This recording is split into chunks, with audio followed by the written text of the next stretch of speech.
il y a une violence et un silence, enfin une violence qui couve dans les silences de Camus et je pense qu'il dénonce déjà, le fait que le procès est un procès plus moral que le procès d'un homme qui a tué quelqu'un. C'est quand même, c'est très violent.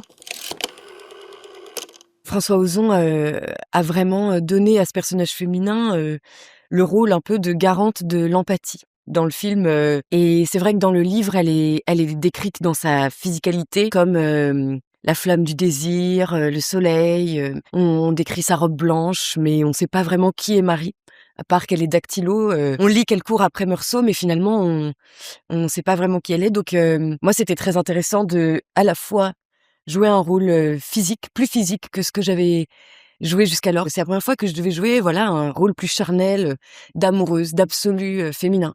Donc François, il a gardé à la fois cette part, d'absolue féminité, une figure de l'amour, et en même temps de lui donner quand même un peu de profondeur. Il s'agissait un peu de faire corps, mais avec un peu d'esprit aussi. Moi aussi, je me demande parfois si je t'aime.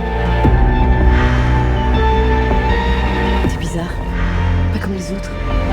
J'ai l'impression qu'on a tous, connu des histoires d'amour à sens unique. Enfin, pour jouer ça, en tout cas, je me suis auto-convaincue parce que je me disais: «Mais c'est pas possible». Enfin, à chaque, échange, je me demande en mariage et je prends quand même des vents. Donc au bout d'un moment, ça me mettait presque en colère, moi, Rebecca. J'ai l'impression que souvent, dans les histoires d'amour à sens unique, je me suis sentie plus chanceuse d'être la personne qui aime, plutôt que celui qui est aimé et qui doit rejeter. J'ai l'impression que finalement c'est une chance d'aimer et de savoir aimer, et que c'est un peu bateau de dire ça, mais qu'on se sent tellement vivant et que même dans la souffrance, et donc je pense que Marie, elle est amoureuse et qu'elle se sent vivante, et pour Camus aussi, je crois que l'amour est aussi une des choses qui donne sens à la vie et qui différencie Camus de Meursault, de son personnage. Pourquoi as-tu tué cet homme? Pourquoi avoir brisé ce bonheur qui nous attendait? J'ai quand même imaginé, qu'elle était, une, jeune femme très en avance sur son temps.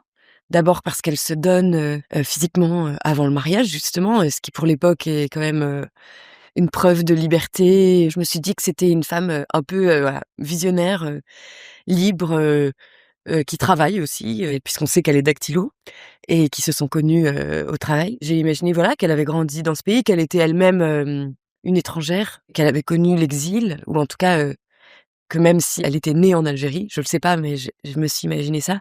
En tout cas, elle cherche, un ailleurs, et je me suis dit que parfois, peut-être qu'elle était amoureuse de lui, de Meursault, aussi pour, s'échapper, pour échapper en tout cas à cette vie, peut-être que le mariage n'était pas une fin en soi, ça c'est ce que je me suis inventé, hein, mais que finalement, le mariage c'était aussi, la porte de sortie, quoi. Puisque lui, Meursault, a la possibilité d'aller travailler à Paris et qu'elle rêve de découvrir Paris, elle lui dit. Peut-être aussi parce que voilà, c'est quand même, dans ce paysage où tous les hommes sont quand même, dépeints d'une manière assez critique. Enfin, je veux dire que ce soit, les représentants de la justice qui sont quand même tous, plus ridicules les uns que les autres, que ce soit le voisin qui bat son chien ou le voisin raciste qui bat sa femme, finalement Meursault c'est quand même le plus beau, il l'emmène au cinéma.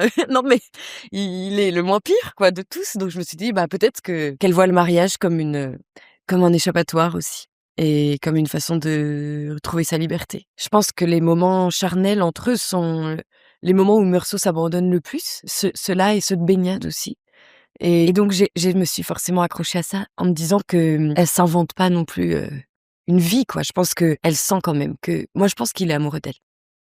En tout cas, je me suis accrochée à ça, et je pense qu'il sait pas tant s'exprimer, il est un peu inapte à la vie aussi, et que par les corps, les choses, autre chose se raconte. Il y a des choses dans votre geste qui nous échappent et nous avons besoin que vous nous aidiez à les comprendre. Moi, j'avais déjà travaillé avec François Ozon, donc je savais, de toute façon, j'avais une confiance absolue en ce qu'il allait faire, puisque c'est quelqu'un que j'ai appris à connaître maintenant et dont le cinéma me passionne aussi. Je savais aussi qu'avec François Ozon, aucun rôle féminin ne serait laissé, sur le carreau. C'est vrai que j'ai senti qu'il avait quand même la pression, parce que c'est d'adapter l'inadaptable. Enfin, je veux dire, ce roman appartient tellement à notre patrimoine, et au-delà du patrimoine français, c'est le roman le plus lu au monde après Le Petit Prince, et en France, c'est sûr qu'on le lit. Moi, c'est une lecture, adolescente. Je l'ai découvert, à l'école, et il est conseillé de le relire à tous les âges de la vie parce que c'est vrai qu'on a plus ou moins les clés, à chaque âge, et donc je savais que François sur ce tournage-là, pour l'avoir connu en tournage avant, s'était mis quand même une certaine pression et donc je sentais que, c'était pas un tournage comme un autre, j'avais confiance en lui. J'étais en pleine confiance. Non, mais dès le scénario, j'ai perçu qu'il y avait son regard, même si l'adaptation était très, très fidèle. Je savais, par ces scènes ajoutées justement pour les personnages féminins, parce que c'était François, mais aussi parce qu'on tourne le film, en 2025 et que de toute façon on a le recul et le temps d'avance.